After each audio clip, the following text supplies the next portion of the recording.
Why don't we make 2 rows since we have a small intimate setting? So there's a few chairs there, a few chairs there. So y'all, the 3 girls in the back, join us, please. Thank you. And make room for them, please, if you have taken up a seat. That looks good. Okay, great. Okay, before we start, just a few things about just a few logistical issues. The reading assignments are great. Whoever did them, what's happening with those who didn't do them? So let me check. So let's see. Bonne, what happened? I really just forgot something. You forgot to upload it. Okay. You know, All right, good. Mackenzie, is that you? Yeah. Yeah, okay. What happened to your reading assignment? Well, I was confused of where to put it on. I checked last night. I didn't see anybody uploaded. I think I checked last night the night before that. I see nobody uploaded. Probably they upload at the last minute usually. Okay. So, but you saw the folder, right? Yeah, I saw the folder. I was just confused. Next time. Okay, good. Let's see. Rodriguez? I uploaded it. The only thing I didn't do was I forgot to put it as PDF. You are the HW1? Is that you? Because I saw a random no name. Put your name. Okay. There's no name. Okay, let me put you Do down. you want me to also I forgot to put it as PDF? Yes, PDF and your name next time. Okay. But I got you for this one. You're fine. Good. So Rodriguez, Safi? Yeah, I thought today was fine to schedule. But tomorrow. Okay, great start, Safi. Okay, good. Is Williams here? No. Okay, the rest of you. Let's. Whoa, your reading assignment is too flowery. Can you be more you? Sure. Okay. If you saw the others, very very sincere, very naive, right? So just be you, right? Don't get too flowery. It's okay to be stumbling around and to be hesitant. This is what it's for, right? I want to feel more of you and less of the flowers. Okay, good. That was that. Lateness, be careful. You're losing points each time you're late. So 1 minute late, boom, the point is gone, right? So be careful with that. It goes by quickly, right? So try not to be late so that we can start in a nice, orderly fashion. Okay, so let me go over a few of your comments which were interesting. So really, really good reading assignments. I think you're really reading, and I mean, I'm not used to, I teach this Kant in like a lower level class, like a freshman class, and it's like totally, it's so nice to read people who understand the text, right? Because usually they're just writing whatever, right? You can sense they understood nothing, but you guys actually getting it. So it's really nice to teach on that level. So really good observation. So a couple observations. I'm going to address maybe Avila really quick. Or is Avila over there? Yes. So you mentioned, okay, what if the kid is born in a really bad environment? How are they ever going to learn what is their duty? Now, we talked about that briefly last time. Can anyone respond to Avila on that point? How do we learn what is the right thing to do? Do we learn what is the right thing to do, according to Kant? If you remember a little bit of the intro lecture. Is it something we can learn, good and evil? No, why not, Safi? The way it comes to you. Exactly, it's in it, right? So no matter where you grow up, you know. Now, of course, where you grow up gonna influence you, and you're going to start to maybe start thinking. The instinct will get really strong. For example, if you grew up in a big instinctual environment, it'll grow, but the little voice will always be there. Even if you grew up in the worst possible place, right? Even if you're born in jail, right? You're still gonna have this, and then it will be there, but life will grow the instinct. And so you will barely hear anymore, but it's always there. Does that make sense? So no matter where you're born, no matter who you are, we all have the same reason, right? Which is, remember, reason is not in your head. Reason is the voice of conscience. We all have the same thing. Does that make sense? Okay, good. Then there was, a lot of you were unhappy about Kant's dismissal of happiness, so let's talk about that a little bit. And then there was just one more before that. Where is it?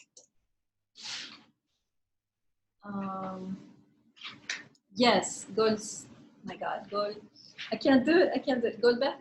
Goldstein. I've taken you for a 4th semester. I will never be able to do this. So this is Bergenstein, right? Okay, Goldstein. That's good. Sorry, Goldstein. Yes, so Goldstein mentions, well, we need reason to make, to be happy, right? We need to be smart about being happy, right? We can't just be, if we don't have any reason when we're happy, we're just going to be, you know, eating burgers and getting sick and right. So actually you're missing the fact that instinct is smart too, right? So reason is completely just for morality, but instinct can reason in the sense that you're talking about, right? Instinct can think, what is the best case scenario in the long term? So reason is not the one planning out, right? Reason is only for morality, but instinct can reason, instinct can be smart, can be intelligent, can calculate what's the best for me in the long term. Okay, let me not eat that, let me wait till supper. This is all instinct, because instinct is very smart, but only thinking about happiness. Do you see what I mean? So you're saying that instinct and reason are sort of the same thing, but reason applies to morality and instinct to everything else, or to happiness? Yeah, exactly. It's the goal that's different, but and even reason, it's not, as Safin said, it's not even a calculation. You know, you just know. You don't have, although Kant is going to teach us today how to calculate. We're going to look at the first categorical imperative, but actually I prefer the second, which we'll do next time, where it's totally different approach, right? So according to Kant, we just know, whereas instinct is very elaborate, calculating what's the best case scenario, how can I get this and in the right way, how can I manipulate the situation so that I can get this. This is all instinct, right? Okay, so anyways, let's get it. Oh yeah, and then happiness. Yes, a lot of you are so unhappy. Yes, we're going to learn in this class that there is a higher purpose in life than happiness. I know a lot of you are disappointed. It's a higher, and it's not a miserable state, by the way, right? The state of morality, the fidelity, when you have integrity, there is something, it does feel good, right? But it's not happiness in the sense of, I'm comfortable and so forth. You can be in jail for your beliefs and your whole family has turned their backs on you, and therefore you are, in the Kantian definition of happiness, unhappy, but you can still feel good about whatever decision you made that was true to yourself, and that's integrity. So do you see, Nasiri? I think you were one of the people, right? You can still feel, Kant would never say you feel good, because then it's like, you're doing it to feel good, right? So, but there is a sense of, you know, I don't know, togetherness when you act according to your integrity, and you, even though everything else is falling apart, you still together, right? In that sense. So, and this is the higher calling, is integrity versus just pure just happiness, right? Being happy, having what you want, right? But we'll talk about that. Okay, so let's get into the text. I'm gonna look at two things today. I'm gonna look at, let me get my phone so I keep track of time. Okay. 20 minutes each. I'm going to zoom through this Kant. So first thing, we're going to talk about the difference between instinct and happiness that we've started doing now. And then I will try to explain the first categorical imperative, which is a bit tricky. So I always get, it's hard to explain, but I'll try and do my best this time. Yet again, every year I try. Okay, so first of all, what I'm gonna do is summarize his argument, and then we'll get a few quotes from the text, right? So that you have a clear idea what's going on. Basically what Kant is saying here, where we are with Kant, remember, is morality post-medieval, right? Post-authority, right? So there's no more outside authority telling us what to do. There's no more scripture guiding us. There's no more priest interpreting, right, God's will for us. We are on our own, and Kant is saying this is not a big deal, because deep down all of us actually know the scripture already written on our heart, right? So he's not at all intimidated by the fact that there's no more religion, because he believes that within each one of us we already have the moral law written on our hearts, right? And of course this moral, and there's, in other words, part of us is already leaning towards morality, striving after morality, longing after morality. And of course, remember, Kant also says part of us is not, right? Part of us is wolf-like, part of us is instinctual, and is only thinking of my own happiness no matter what, right? And we are torn in this life systematically between these two forces, right? We all have the pull towards, I need to get what I want now, in whatever means, whatever way possible. It's like the hustle culture, right, of New York City that I noticed. Like, I'll just have to get what I want. No matter what is the means I do it, I'm just gonna, right, do it. And then you have this other pull, which is like, no, I have to be true to myself, I have to have integrity, I have to align myself with what I know to be right, right? So these are the two poles that we are constantly struggling between, right? So, so make sure you write this down. We have instinct leaning towards happiness, and we have reason leaning towards what Kant will call the good or the moral good. These are the two main directions that are tearing us apart, right? Now, in this particular chapter, we're not going to learn yet what is the good. Maybe with the first categorical imperative, we'll see a little bit how we can figure out what is the good. But for now, in this little section here, we're only going to talk about what the good is not, right? And what the good is not is happiness, right? For sure, happiness is not what reason is after. Happiness is not what morality is after. And so here's how he makes this argument, right? That we are made for more than just happiness, right? This is really what Kant is saying. We are made for more than just happiness. We are made also for the good. We have a higher destiny than just being happy. We should also be have integrity, right? Okay, so here's the argument. He says, okay, let's imagine that we have an organism, right? And we know, right, from science, from observation, that every part in an organism always has a use, always useful. It's not there for nothing. Everything makes sense, right? Now, let's imagine if we were made just for happiness. And he says, if we were made just for happiness, then nature would have been smart to just make us with instinct. Because instinct is enough to get you happiness. I mean, look at your pet. It knows exactly what to do, how to manipulate you, how to mew or how to bark, right, in order to get what it wants, right? So instinct is really enough to find happiness. So if we were made just for happiness, we would have been made just with instinct. But we have reason, which sometimes goes against instinct. And therefore, Kant deduces from that, we must have been made for something more than happiness. Are you following the argument? Okay, yes. Not really following the argument, because with the example of a pet, maybe if you're there, then you can give it what it wants. But let's say you're not home. If the pet had reason, then it couldn't try to drag a chair to get what it wants or something else. This is all instinct. This is all right. We're used to thinking of instinct as a kind of, just instinct. Instinct is smart. Pets don't have that. Most pets don't have that. If there's something on like somewhere they can't reach, they're not going to be able to get it unless they happen to be able to like climb on something, but they're not going to drag anything over. They can't climb that. That's understanding you're talking about. So there's three things: instinct, which is happiness, and an instinct can use understanding in order to get what it wants, right? But then there's reason. So pets don't have, according to Kant, they don't have reason, which I disagree, but we'll talk about that. But surely they don't have understanding to the degree that we do. So they can, to a limited degree, get what they want, but they're not as smart as us, right? But that's another thing completely. There's smartness in the brain, there's reason, which is conscience, and then there's instinct, which is just the urge to get what I want. Does that make sense?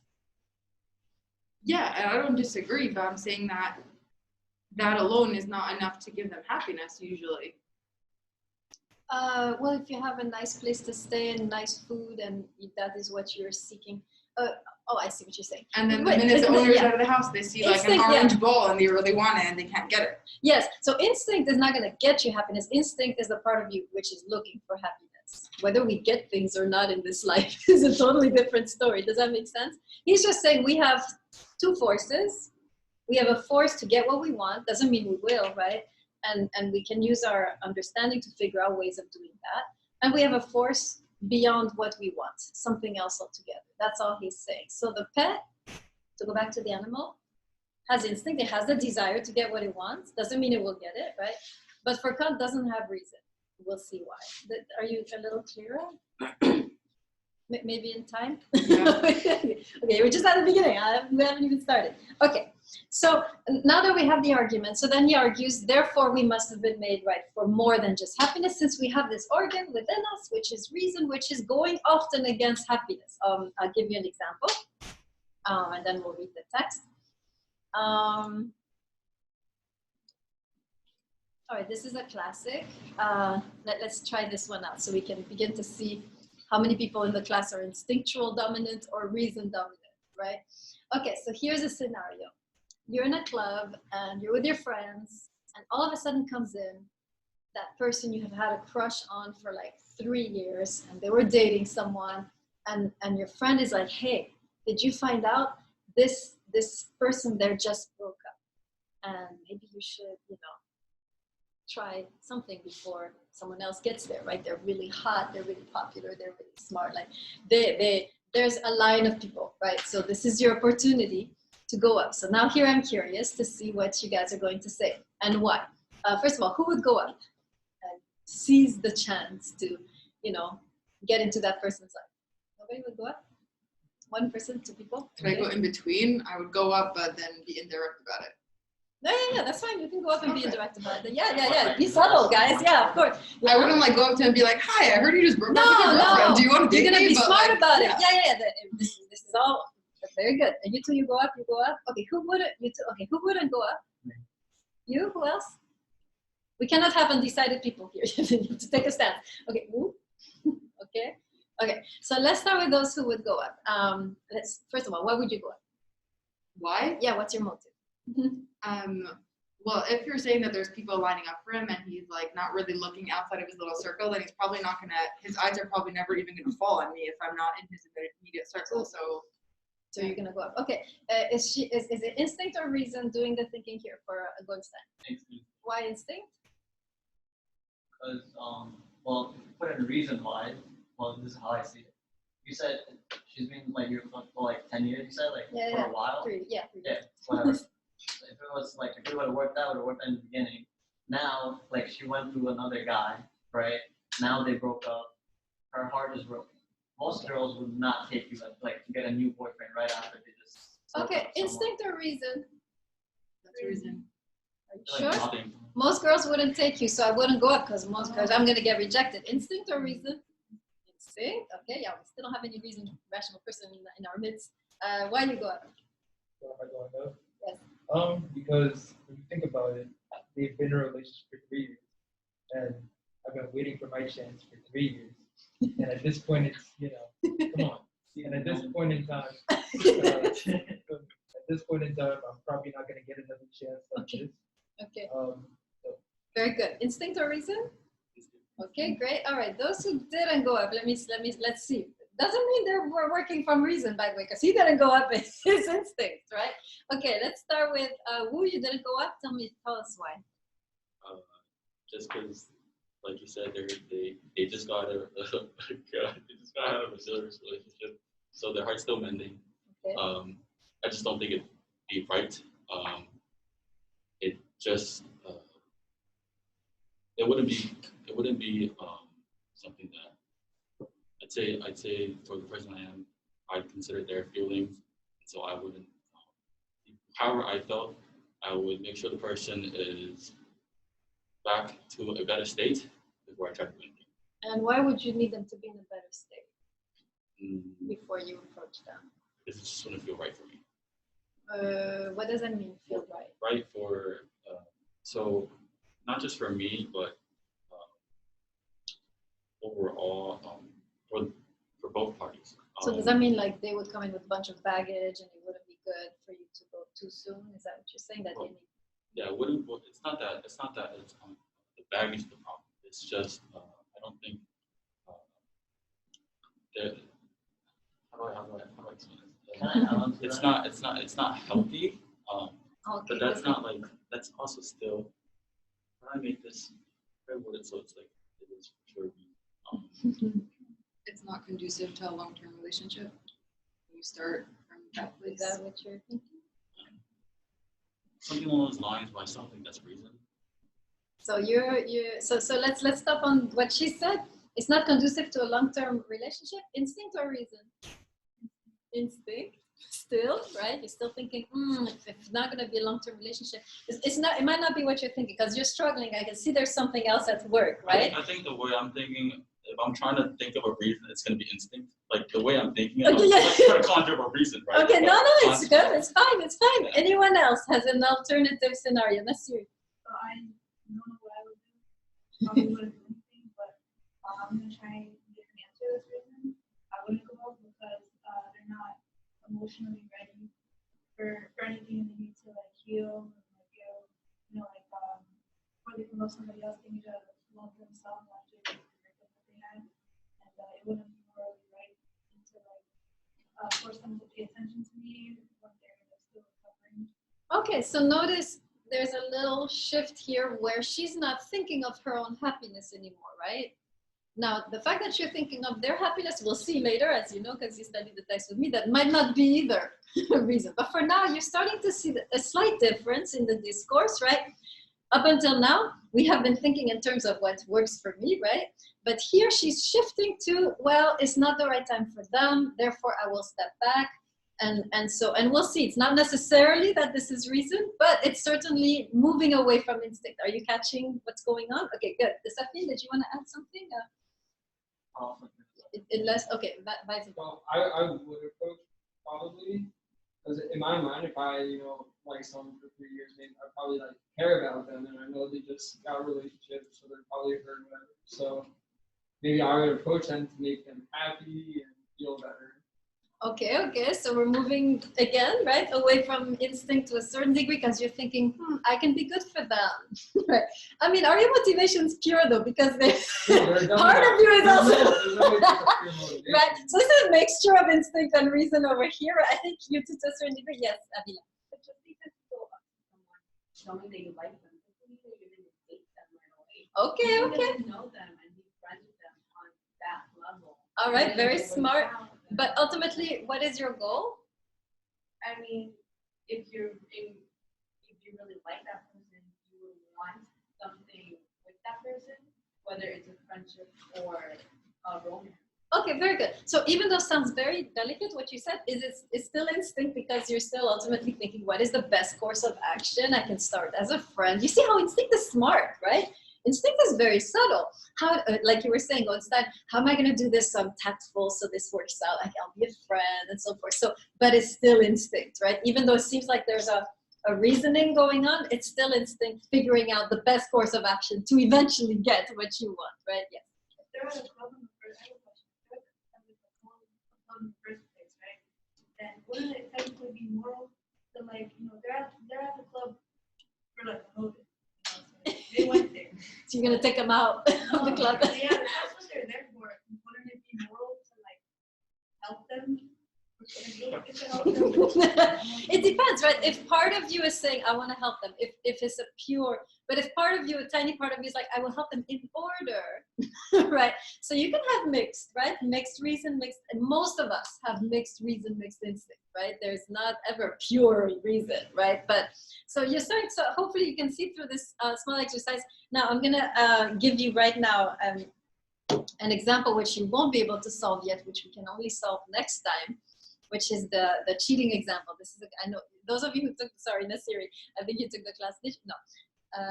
Did you take? Oh. Yeah, okay, so you know already, so don't say anything. Right. So here's the example, and which we'll come back to, which I'll leave in suspense, which we'll come back to next time. You have a huge exam, it's like 80% of your grade. The professor is a robot, so there's no negotiation possible, you have to do the exam. Some professors are like that, So your best friend comes the night before, they're completely shattered, they just lost their father, and they just can't study. And if they don't pass this exam, they're gonna fail the class, and the scholarship that is the Excelsior, which you can't mess this up ever, right, is gonna go away, and they're gonna have to reimburse it, and it's a big deal, right? All right, do you help them cheat or not? Let's take a count. Who would help them cheat on that night? 1, 2, 3, 4, 5, 6. Who would not help them cheat? 1. Are you raising your hand? You don't know. Over there? No in-betweens. Take a stand. Probably help. Okay. All right. Good. So we're gonna see, right? Instinctually, well, not instinctually in the Kantian sense, but we feel moved to help them, right, in any way possible. But Kant is going to talk about, and we're going to study that example next time. It'll be clear, because right now it's not clear. Now you're not thinking of your happiness, right? Clearly, because you might get caught, right, to help them cheat. You're not thinking of yourself at all. At the same time, there's something slightly off about it, but you can't put your finger on it, right? I'm imagining, unless some of you are just like, I don't see any problem whatsoever, right, in helping them cheat. But does anyone, those who said you would help them cheat, do you feel slightly ambiguous about it? I'm curious. Do you feel like if there was another way, you'd take it? Like if there was a better way? Yeah. Okay. Wow. So you're sensing that there might be a better way. And you? I said no. Oh, you said no. That's right. I remember. Yeah. Okay. So you're sensing that there's something off. At the same time, you want to be self-sacrificial. So it feels very moral, but at the same time, there's something off, and you don't know what it is, and we can only find out once we figure out the good next time, right? So I'm gonna leave it hovering in the air for next time. Yes. I was just gonna say, I think that most people would agree that if there was a different option, they would try to explore it first, like maybe try to email the dean or something. But the way the example was set up, it really sounds like there is no other option. It's either fail or cheat. Yes. Yes. Yes. Exactly. Yes. You said the test was in the morning, like it was like, okay, so at first, if it was like, let's say me and Ishak, as you know, right? What? Me and Ishak was saying, Yes. okay, let's say he had the same example you gave, and he'd be like, well, I need your help to cheat. I would say, okay, I'll help cheat, but you have to see, like, if you get caught, it's basically the same situation as like you not taking it at all. Okay. Like the outcome would be the Yes. same. So Yes. you'd have to be okay with that first, and then if you're okay with that, then I can help you cheat. The other alternative would be like, on the other hand, we could just study all night. I'll help you He study. can't. Like, are you kidding? He just lost his father. Can anyone study after that? Yeah, I could help him. I don't know how much he would absorb of the help you're going to give him. And let's assume that he cannot absorb. Like he's. I'm gonna help him cheat. Okay. All right. So we'll see. I'm leaving it hovering in your minds, and we'll look at it next time. Okay. A few quotes before we get in the first categorical. So let's look over here on page 8. Hopefully you have your books with you. Let me see your books. Wave your books at me. I want to see how many of you got your books. This is not good, Safi. Book? It's on for now. Okay, for now, right? Book? Coming today. It's coming today. I see the other books. That looks Also nice. coming today. Okay, I have a PDF. excellent. How'd you guys do that? You didn't do that. Okay, good. All right, so let's go to page 8, third paragraph in the natural constitution. Are you there? And remember, you want to underline any quote I give you because those will be useful for your test answers, right? Everybody there in the natural, wave at me if you're there in the natural constitution. Yes, okay. In a natural constitution of an organized being, i.e. one suitably adapted to the purpose of life, so he's looking at the way we're made up, right? Let us take as a principle that in such a being, no organ is to be found for any end unless it be the most fit and the best adapted for that end. So we are made in a way that is intelligent, so every organ is useful, it's not just sitting there, right? Now, this is the part we talked about. If that being's preservation, welfare, or in a word, its happiness were the real end of nature, so if happiness was the goal here for us, in the case of a being having reason, and yet we have reason, right? Then nature would have hit upon a very poor arrangement, right? So in other words, if we were made for happiness, and yet we have been given reason, then nature really messed this up, because it's not helping us. Reason in the country gonna impede your desire for happiness, right? We saw some of the examples with the nightclub, right? Those who didn't go up and who said, oh, I'm worried about their own healing process. You're doing yourself a disfavor because you're missing a chance, right, of getting that person, right, Nasira? You're gonna miss that opportunity, right? So you can see how reason is working in this example against happiness. Everybody follow that? Right? You want to go up, this is your chance, but part of you is like, no, this is not the right time. I need to respect their process. And now you're losing, and now you're watching someone go up instead of you. Right? You got to watch that and in front of, right, and go through that ordeal. Right? So you can see how reason very often goes against our happiness. And Kant is saying, why, if we were made for happiness, have we been given this obstacle, this faculty within us, which is constantly, systematically working against our happiness? So then he continues, for all the actions which such a creature has to perform with this purpose in view, and the whole rule of his conduct would have been prescribed much more exactly by instinct. In other words, if we were made just with instinct, we would reach happiness faster, right? So then he continues, page 9, second paragraph. Reason, still saying the same thing. Reason, however, is not competent enough to guide the will safely as regards its objects and the satisfaction of all our needs, right? Reason is not good at figuring out happiness. That's what he's saying. To this end, would an implanted natural instinct have led much more certainly. And so then but in as much as reason has been imparted, now we're going to look at what is reason for, right, as a practical faculty. Its true function, and this is the key, right, must be to produce a will which is not merely good as a means to a further end, right? Good as a means to an end means good for me. So reason is not just there to find the good for me, but what he calls the good in itself, the good with a capital G, right? Okay, so of course we don't yet know, right? What is this good? We have to figure it out. We're gonna figure part of it out now when we talk about the first categorical imperative, but we're not yet sure, right? So that's the first thing. Oh, Ramos is leaving?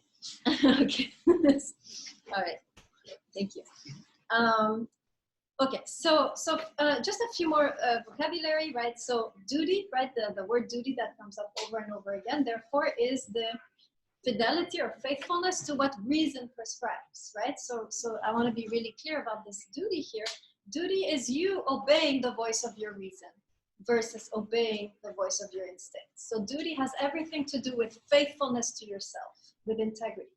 It has nothing to do with obedience to another law outside of yourself, right? That's why when the army uses the word duty, it's failing us, right? Because it's duty to my country. It's like, no, Kant is like, the only duty you have in this life, only duty is the duty to yourself. So you can be in the army and maybe have certain obligations towards your country, but not duty.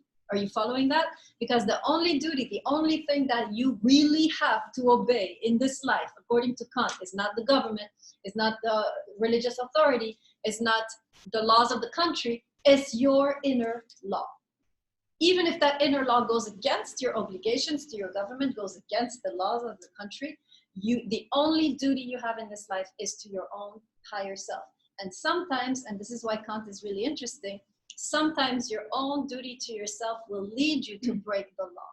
It will lead you to break your obligation with the state, right? If as an army officer, you find yourself in a spot where you realize killing here is going against me, what I believe to be right, you have a duty to not kill and to break the obligation that has been really taught to you with the government, right? Or for example, if the law of the country is going against what you sense to be right, you have the duty to engage in civil disobedience, right? So Kant and MLK, right, Martin Luther King would have been tight. Actually, MLK knew Kant, right? He talks about him in his writings, right? So this is really the basis for civil disobedience. Because the only duty we have in this life, according to Kant, the only law we should observe and obey and submit to is the law of morality, which is inscribed in myself. The highest duty is duty to myself, not in a selfish way, but to my higher self, right? So that's really, really important. So now we've kind of weeded a little bit our garden. We see more clearly instinct, happiness, reason, the good. And we know what is duty. We know the good is inside of us. We know obscurely what is the good, but now we have to go more deeply and figure out what does the voice of reason really sound like, right? How can I tell? Because it's easy to, right, the example of cheating, we don't know which is the right thing to do, actually, looking at it. It's very ambiguous. What is really the good here? Should I help them or should I not help them and be a jerk, right? So we are actually, it's not clear. And so the whole goal of this book is to help us become very clear as to what the voice of reason sounds like. Then, of course, it's up to us to decide what we do. But if we're not clear what is the voice of reason, what is our duty, then we're not going to know how to act. And so the only purpose of Kant is not to tell us what to do, right? Is to clarify what our own voice of reason is sounding like so that we can begin to fine-tune our hearing and to know what is the right thing to do. And then, of course, it's up to us to choose, right? Okay. So 2 ways he's going to teach us to identify the good. First categorical imperative and second categorical imperative. And so today I want to go over briefly the first categorical imperative, and then we'll try some examples. And next time we'll do the second. Okay. So in the first categorical imperative, Kant is doing something very interesting. He's identifying the law of morality with the law of logic. Okay, so he's doing something. Remember, Kant is living in modernity. Right now, everything that has to do with mathematics is in, right?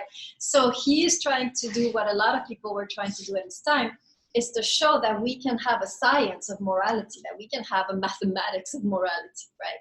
That there is an actual law. And so he's going to follow the laws of logic, and the main law he's going to follow here is the law of non-contradiction. Something cannot be both P and not P. And if it is P and not P, it becomes invalid. Am I correct in my language? Okay, because I haven't done logic for a long time. Okay, so for example, if you say, I don't know, this book is here and not here, you're not making a valid statement. It makes no sense, right? So, and then if we just throw it out, it doesn't exist, this thing, right? So he's gonna use this with a moral decision. So just listen very carefully, then I'll tell you what to write. That way you can really follow, because it's a bit tricky. So he's going to say we can do the same thing with morality. Follow this framework of logic. Something cannot be, if something is both P and not P, we throw it out, it's invalid. We'll do the same thing, but on the moral level. So here's how he does this. He says, I'm going to have a maxim. This is a personal hypothesis. What is the right thing to do? So in the case of, we can use the case of cheating that we had before.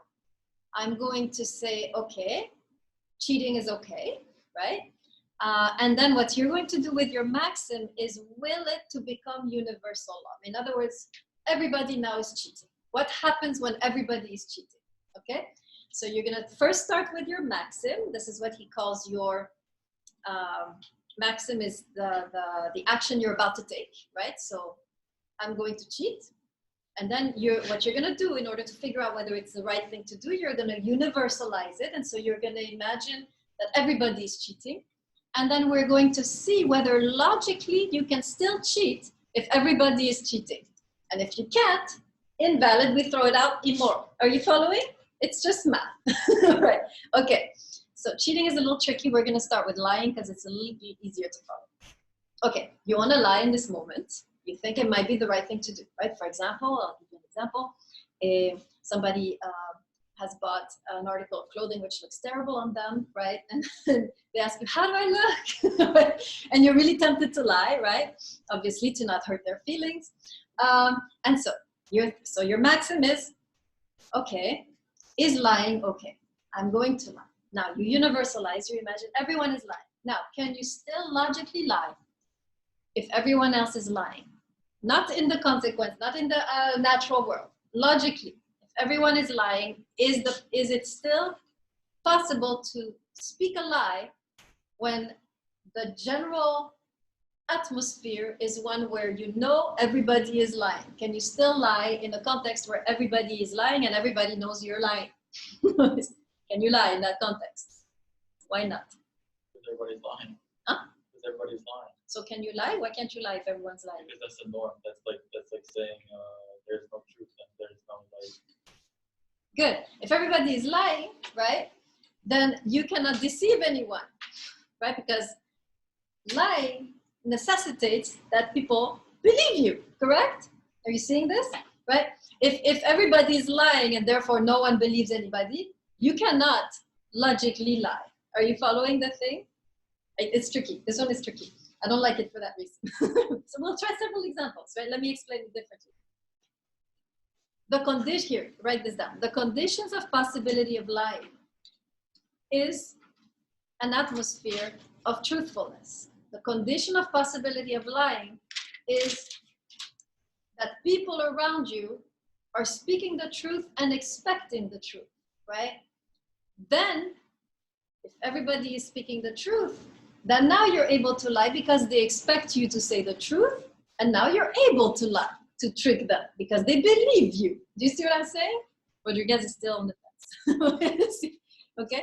So the condition of possibility of lying is truth, because lying implies that people will believe you. And people only believe you if they think you will tell the truth. Do you see what I'm saying? If everybody's lying, however, nobody believes anyone, you can't push a lie in that context, can you? It's like, I don't believe you, right? You can't lie in a place where everyone is lying and everyone is disbelieving everybody. You can't push your lie. They're gonna be like, I don't believe you. You're lying. Do you see a little more? Everybody sees that? Therefore, you can't have, your maxim does not hold. when you universalize it, it becomes impossible to lie, and therefore invalid, we kick it out. This actually works pretty well. Let's try, it's always the same principle. Let's try another one, and now it gets tricky when we try different things. So let's try a few more ideas. Yes? What about if you're a German in Germany in 1939 and you're hiding Jews and someone asks you, are you hiding Jews? Yes, very good question. I was going to end with that. So we'll answer now. So, no, that's good. This is very good. This is, yeah, we have time. Okay. So exactly, right? So if you lie, they get killed. Right? If you don't lie. Sorry, if you don't lie, if you tell the truth, they get killed. So now you're torn, should I lie? Should I let them be killed? So obviously we are thinking we should lie, right? Now Kant actually addresses this in the very end here of his text, and he says, yes, you can lie because you want to think about their happiness and their survival, which is, by the way, instinct or reason when you're thinking about their happiness. We still don't know because we have to talk about the next part, right? But so we're not sure. But deep down, we feel I need to protect these people, right? Keeping people from being killed is moral, right? Letting them be killed is immoral. We know that, and we can try with the first categorical imperative to just to verify. So Kant would say this. He would say, yes, if you choose to lie, fine, but know that you still have committed a moral wrong. So he's saying you can still, you decide, it's your law, right? And the conditions are such sometimes that we have to lie. And now you have lied, but you need to accept the fact that you have still committed a moral wrong, which is to. So there's still the weight of the immoral action, even though you had in a way, you had no choice. Do you see what I'm saying? I do, but doesn't an action being wrong imply that there was a different action that would have been right? And there isn't. There's no action in that case that would have been morally correct. There was a story I'll tell you, which actually answers it, quite true story. This is during the war. This was I think they were in Holland. This was a Dutch family who were Christian, and they were hiding Jews. And they were very conservative Christians, so they didn't lie. And came the same, it is actually true. This is in the book by Corrie ten Boom. This is the woman who tells the story. And she also ended up in the camps, actually, because they were hiding Jews. But in any case, the Nazis knock at their door. They are hiding Jews. And they're all very silent when the Nazi comes in the room and asks them, are you hiding Jews?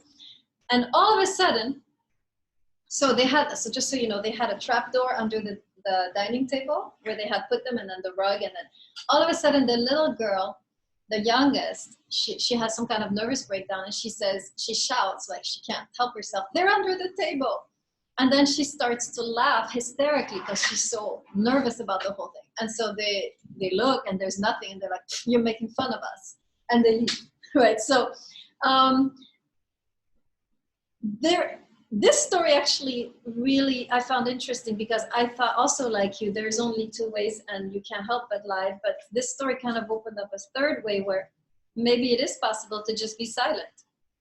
Be like, and not say anything, and then see what happens out of it, right? I will tell you another interesting story that happened to me. So this is a more spiritual response to what you're saying. I was teaching this class in the Ukraine, and we were doing this moral dilemma. And I was teaching it to a bunch of theologians. And there was one who was particularly conservative. And he was going crazy through the whole class when we started to talk about moral ambiguity and so forth. And at one point, he just, I don't know, it just came out of him. He exclaimed, he was like, you have no faith, right? And initially I was kind of pissed at him. I was like, how dare you, right? In my mind, I was like, who do you think you are, and so forth. But then little by little, I started thinking, like, maybe this is really not Kant, this is just a spiritual response, that perhaps sometimes by keeping silent, things can move in a certain way, which is out of our control, but maybe still can pan out, right? For the people you're hiding. So I don't know, right? This was just, so there is a third way, which that theologian, which I kind of was like, what? Actually paved out that maybe there are times where you can just be silent and you don't lie and you see what happens, right? Maybe you can say things differently, right? But in any case, the lying is the same argument as the self-defense, right? Where are you going? Okay. Good. This is the same argument as healing in self-defense, right? Remember the kid, Rittenhouse, I think, who killed these two people right in self-defense. He was completely exonerated. That would be a great question, right? On the test or the essay, right? There was nothing said about the fact that two people died.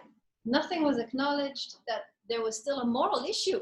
Legally, yes, he's allowed to kill when he's in self-defense, but morally, that problem was never pointed out, right, during the court. So even if you kill in self-defense, you have no choice. They're going to kill your family. They're going to kill you. Still, the killing is problematic, right? And we see this, by the way, in war. When war veterans come back, there is incredible moral trauma, right? Because they kill. They have to kill. That's their job. But part of them deep inside, they're like, I can't do this. And yet they have to do it. And so they come back not just right psychologically, but morally. There is a moral trauma, not just a psychological trauma, which we should be addressing when we receive the veterans back, but we don't, obviously. So even though they have to kill, they're paid to kill, they are killing for good reason.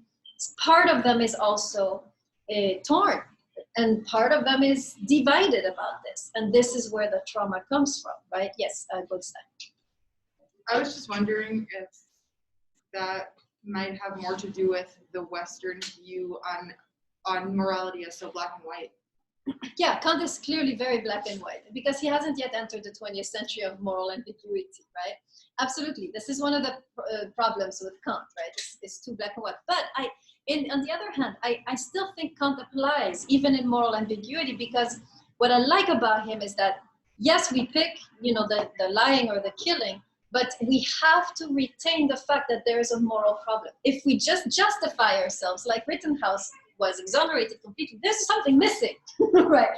You have not carried the weight of those two lives that you have just killed, right? Where is that? Right? So even though we are justified sometimes in lying and killing, if we don't acknowledge the debt, we're losing something, I think. We're losing a sensibility to morality. Do you see what I'm saying? Yeah. So even though, yeah, sometimes it's not clear cut, I think Kant is very helpful in keeping us from justifying our actions so that we don't feel that we've done anything wrong. When still something has been done that is wrong, and that must be acknowledged, that must be borne responsibly. You can't just say, it was okay, I was self-defense, I am completely innocent. How are you completely innocent if two people are dead? It cannot be, you cannot be totally exonerated when two people have died, right? There's still something, by the way, he will carry this. You can see it in his face that he is, I'm not saying he's a complete, he's lost, all sense of humanity. He's carrying this right now. Don't think that he's happy right now somewhere, enjoying life. You can't get over that so quickly, right? The court system exonerated, but his now journey and process is still going to happen, right? Yes, Nasiri. With the case with Rittenhouse and veterans, where he killed them, it was like unexpected. It wasn't like premeditated. He went there with the gun, right? But he didn't expect people to attack him when he got there. For veterans, I feel like they're indoctrinated and they go into whatever fight they're going into. They think like, oh, I have a noble cause, I have this, that, but then when they're in a situation where, they expect somebody to attack them, they realize that they're not actually like how many of them are actually killing terrorists? I feel like there's a righteous guilt for them that Rittenhouse probably didn't have, because they probably had some realization before killing that this person might not deserve to die like I thought they did, but they probably still don't do it. Yeah, I mean, one of the problems with the way military people are educated is that there is no higher law than what your superior says. This is dehumanizing, right? And I think the only army who acknowledges a moral law over the superiors, the Israeli army, paradoxically, is they actually say, if your morality is there was actually training for the army, in the context of the army, there's ethical training. I met one of these guys who trains the Israeli army to really say, yes, you're brainwashed to kill, but there's always a higher law which you need to listen to if it comes to that, right?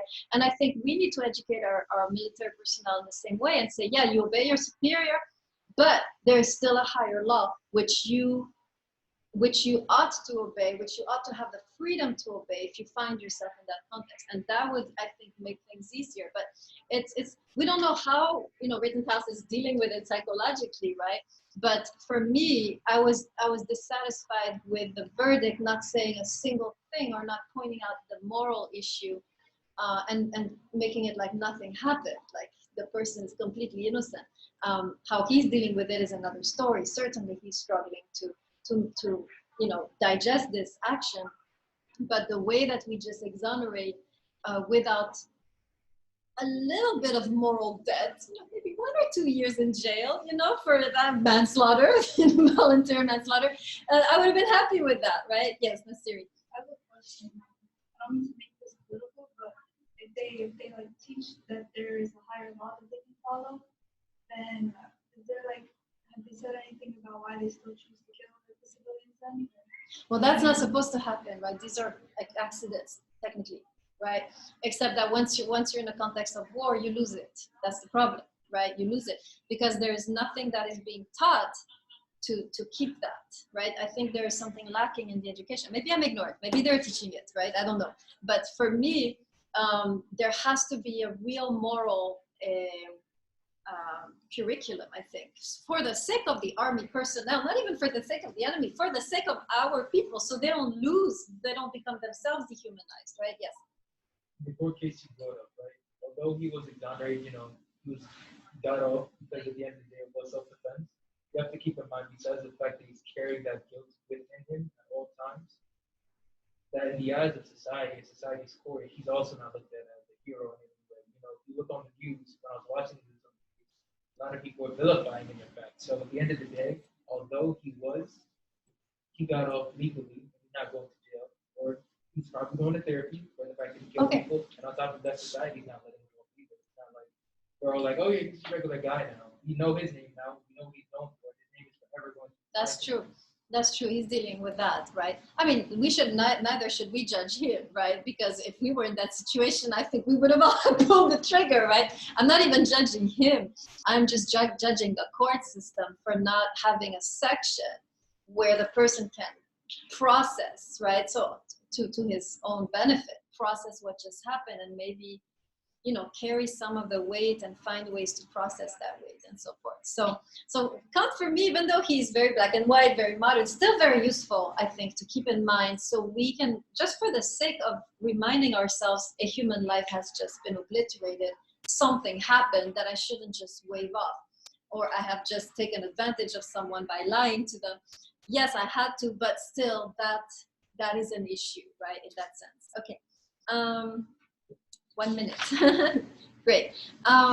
So let's try another quick, just to practice the categorical imperative. Let's try. Anybody want to suggest a thing we should try just to see? Yes, go ahead. Abortion, great. Okay, so killing. Oh no. Oh my God. So see, wait, I'm gonna make this a test question actually because it's a good one for Kant because you have to. Yes, it's a good one. I'm gonna keep that one in suspense because that's a good one. That's a test question that maybe you can work on. Let's pick another one other than abortion. Although it would have been nice to go through that one. Should we? You guys want to? The death penalty. Okay, death penalty. All right. Okay, death penalty. You said it at the same time. All right, killing. Is killing okay?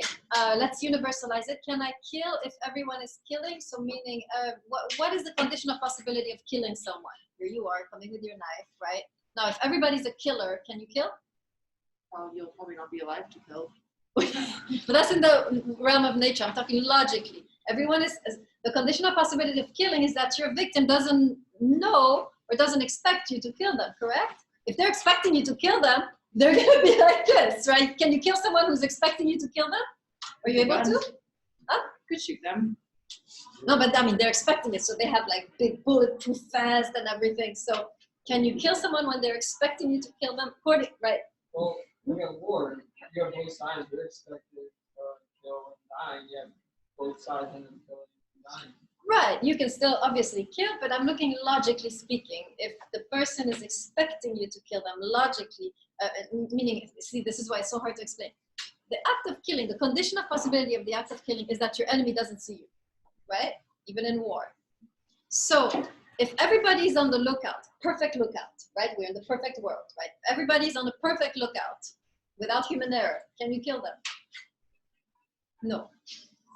And so, boom, it annuls, right? So we're looking at an ideal situation, right? Because we're looking on the logical level. If everyone kills, meaning we're in a world where we know we're gonna get killed, we're on the perfect lookout for, I cannot then reach, because killing necessitates the ignorance of the other person that I'm coming for them. And if everyone is aware, I can't kill them. Are you following a little better? That I know, I hate that one. I hate the first categorical imperative because it's so hard to make it work. But the second one will be, for me, better. But I had to teach you this so you know a little bit about Kant, right? So, okay. So next time, please remember your reading assignments in the folder, PDF, names, and don't come late. And we'll do the second categorical imperative that I think is, for me, is better. All right. Thank you, everybody.